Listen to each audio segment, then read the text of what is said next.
જામનગર શહેર કોંગ્રેસ દ્વારા આગામી કોર્પોરેશનની ચૂંટણી આવી રહી છે, ત્યારે જામનગર કોર્પોરેશન ઉપર છેલ્લા 20 વર્ષથી ભારતીય જનતા પાર્ટી શાસન કુશાસન કરી રહી છે।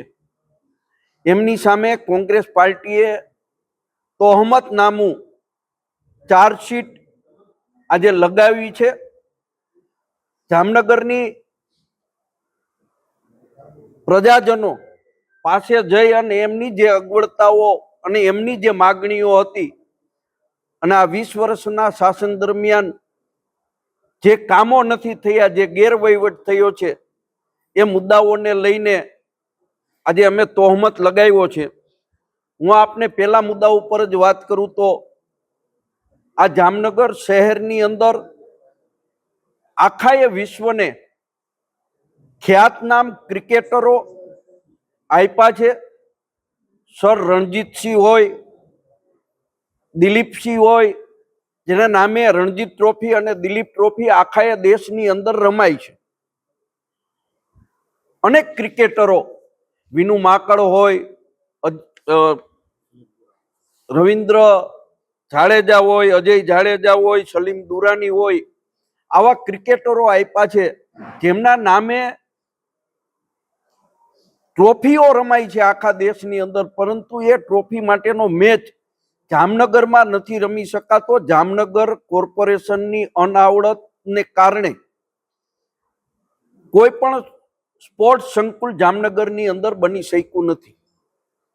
વેસ્ટ એનર્જી કંપની જે છે એ જામનગરની અંદર નજીકમાં જ એનો કચરાનો નિકાલ કરે છે। 4 વોર્ડ તો એવા છે કે જેનાથી પૂરેપૂરા પ્રભાવિત છે, લોકો દુર્ગંધ ભોગવી રહ્યા છે। કોર્પોરેશનોની અંદર આ કંપની સાથે સાઠગાંઠને હિસાબે કોર્પોરેશન એમની સામે પગલાઓ પણ નથી લેતી। જામનગરના ઘણા બધા વિસ્તારો એવા છે કે એ વિસ્તારોની અંદર આજની તારીખમાં દુર્ગંધયુક્ત ફિલ્ટર થયા વગરનું પાણી આપવામાં આવી રહ્યું છે।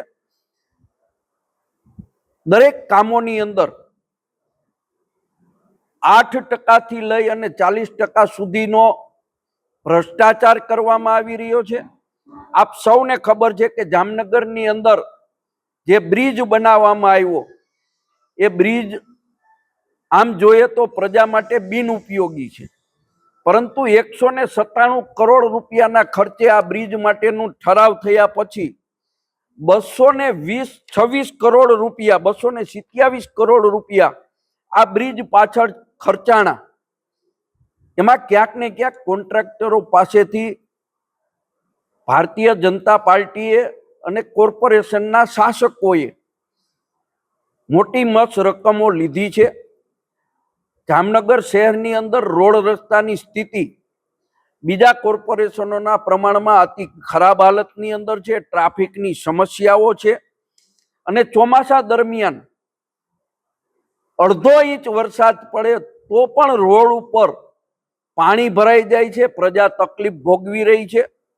આ તમામ મુદ્દાઓ ઉપર ચાર્જશીટ રજૂ કર્યું છે અને આવતા દિવસોની અંદર અમારો ચૂંટણી ઢંઢેરો જે આવશે એમાં એના સોલ્યુશન માટે કોંગ્રેસ પાર્ટી કોર્પોરેશનની અંદર સત્તા ઉપર આવશે તો શું શું કામ કરશે એ પણ પ્રજા સમક્ષ વાત લઈને અમે જવાના છીએ।